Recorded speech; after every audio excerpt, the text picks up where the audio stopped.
Hey, what's going on, everybody? Mike here with Ohio Cannabis ADV. Um, just checking in with you. I know it's been a little while since I've done a video. Um, yeah, so really, not much to talk about, as far as what's going on in the state of Ohio with any activist work. It's kind of hurry up and wait right now. Until we're able to start moving around again and gathering groups of more than 10 or 6 or whatever the number is now. Yeah, there's really not much we can do other than just keep reaching out, on social media, websites. We're trying to put together some things, of My Free Ohio, some events and whatnot, to spread the word for what they're trying to do. I know that the governor recently um, allowed curbside pickup, for Ohio medical patients. I know a lot of people have been pushing for that. So, the medical patients are able to have access, by curbside pickup. That makes it a lot more convenient with what's going on. So that's great, and, also being, 4/20/20, and 4/20/2020 is coming up here real soon. I've just been doing a lot of, just research, on cannabis history in America, and really globally too, because it's not anything that's exclusive to America for sure.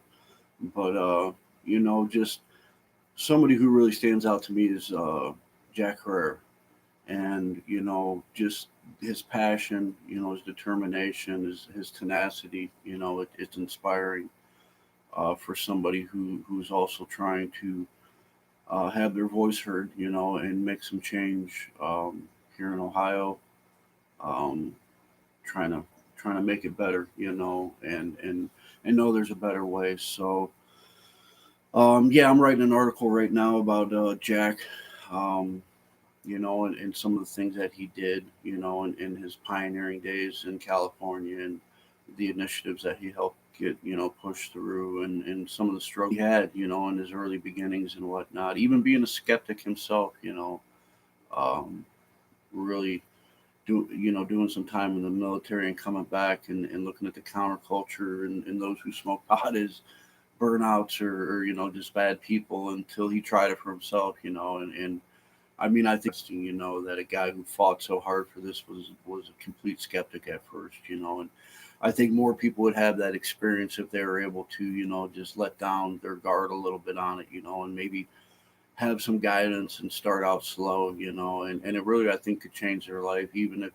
it was more on a CBD side, where it wasn't as much psychoactive, but the entourage of it is definitely beneficial. You just got to find what works for you, but yeah, even besides the cannabis side, his visions for hemp, is it caused a lot of problems, for him because people just didn't see it back then. It was still a lot of the old ideas were just working, and weren't having the repercussions that we are today. He was so ahead of his time, but he knew, what was going on. He could see it, a lot of the counterculture, the hippie culture, whatever, seen that, what direction it was heading, and knew there was a better way. But it's like it was a force to be reckoned with. There was no no change in that at that time, and they demonized the plant. It's been suppressed and demonized. I mean, our country was built on hemp, in a way. I mean, it wasn't the only thing, but it was a huge part of the early beginnings. They wanted to separate themselves from foreign dependency on hemp that was used to manufacture all types of things. And so yeah, Jack's book, oh God, The Emperor Wears No Clothes. Um, I haven't read the book cover to cover. I haven't even laid my eyes on it in many years. I've been reading and watching some YouTube videos of him, and it's just amazing to me, that he's seen that benefit back then, and it's like The video that he was so determined to find that was in the Library of Congress, that he spent all that time and he found it, and I think that that's awesome. And, victory for hemp, it's like that was a time in history where it was vital, that we had this material, and in a way, we're in a time right now where material is vital too because of all this PPE and everything, and I'm not saying that that's the answer, but I think it would be an alternative to look into. I don't know where we're, importing, exporting, materials to make, these things, but I guarantee you they could be made out of hemp, and Ohio farmers, American farmers, can turn this back into a cash crop, and which they are, but I think it's important for people to understand the full potential of this and just to embrace it. Manufacturers of these different materials, just do a little bit of research. You can um, basically make anything out of hemp. And like I said, it's not the end all be all, but if we could substitute a large portion of things um, that are used today, like plastic bags. I live in Cleveland, Ohio. They have a plastic bag ban, which I think a lot of companies are not paying attention to right now because of what's going on. But um, you know, just paper bags. Just I mean, it's the possibilities are endless. They really are, and um, yeah. So I like I started out with here. Uh, yeah, the month of 4/20, I'm gonna do a little article about Jack, and kind of with my Free Ohio too, included in there because I'll tell you, Chad, when I had met him, he reminded me a lot of Jack, and I haven't really spoke to him ever about that until recently, just this weekend, and I told him that it's just funny how much of Jack's vision I see still alive in his plan, on how to help Ohio, not only with the hemp but the cannabis too. That I think that he would be proud of this plan, and proud of the people that are working hard to try to just bring it to the intention of the people. Man, how much it would really help Ohio just to embrace this, because it's going to eventually come anyways. So why not turn it into something? I mean, so freaking beautiful, man. Like a lottery system where anybody that's eligible can take ownership in it. Keep it in the hands of the people where it's been for so long. Not just suck it out into big corporations, and then people who've made a living off of this their entire life, are going to be stuck really, unless they're able to get into the industry growing or, being a part of it in some way, man, but which is still a big possibility. But I just think, the ability to, you know, not have big corporations just come in and buy them up and muscle people out with their money and lose vast sums of money doing so. That's what their plan's going to prevent, and it's going to keep, um, the hemp side of it in Ohio, where we can bring factories and manufacturers into Ohio and make these products. So there's more to it than just growing the hemp or growing the cannabis. It's the industry that comes along with it and the possibility of that. And I know there's a lot of advocacy groups, across the United States, and I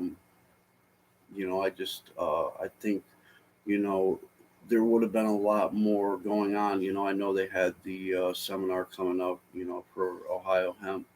I don't know if it's passed already, but it was canceled, and a lot of other things, in other states and whatnot. But I think that America, in general, needs to embrace hemp right now, especially. It's really gonna, help our economy and cannabis as well. I heard something about the federal government is about to I don't know, it's going through Congress or something about the decriminalization of cannabis. Um, so that's a, I mean, that's a huge step. It's kind of like uh, would lessen the burden. And I don't know if that's rescheduling it or just decriminalizing or how they go about that, but that would be huge. And then I think that would make states feel little more comfortable moving towards a recreational. That maybe are hesitant right now just because they don't want, they want to leave it medical or whatever. Who knows? It's all speculation, but. Uh, I want to see progress, and that's why I do what I do, and I'm pretty open about different things, and that a lot of people aren't comfortable with talking about, but somebody's got to do it. So I'm just gonna keep doing it and hope that more people will reach out and support, which I've been getting a lot of, and I give props to everybody in Ohio, that's trying to do something. There's some other groups out there, and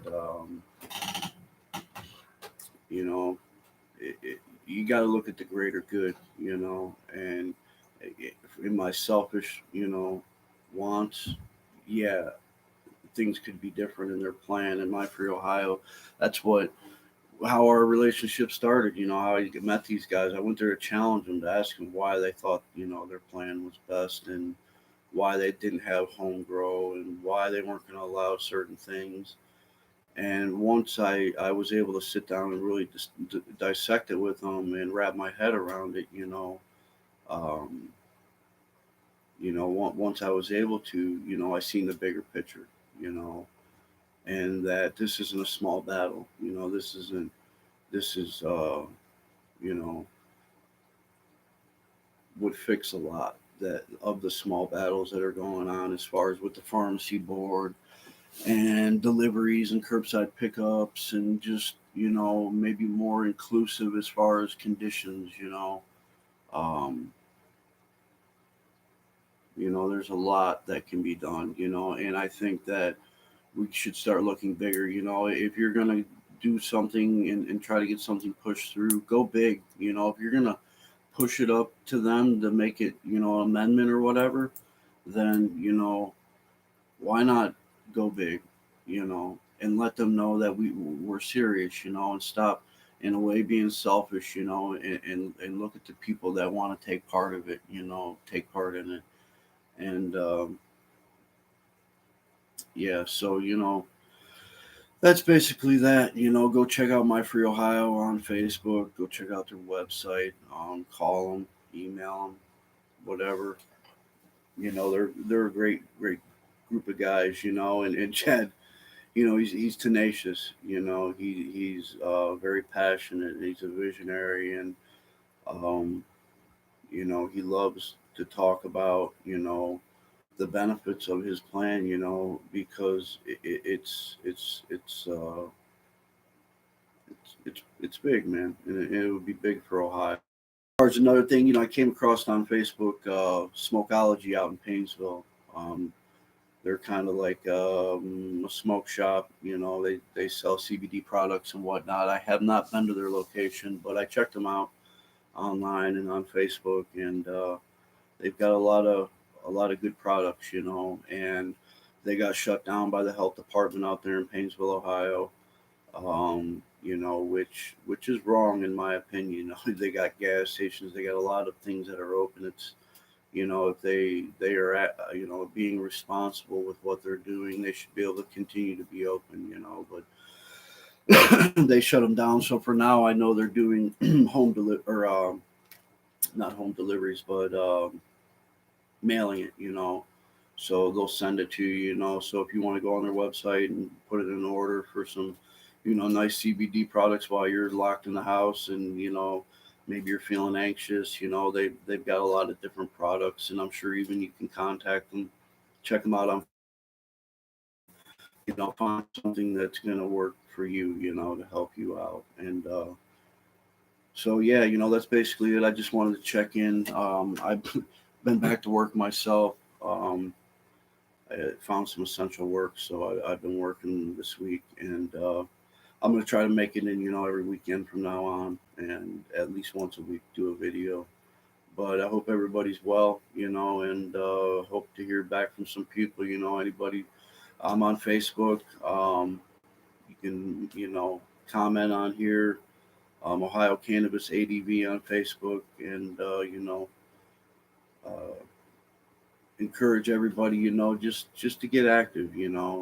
Find somebody that's doing something and get active, whichever way it is. If you want to see change, you got to, get to doing something. So, hope everybody stays well till next time.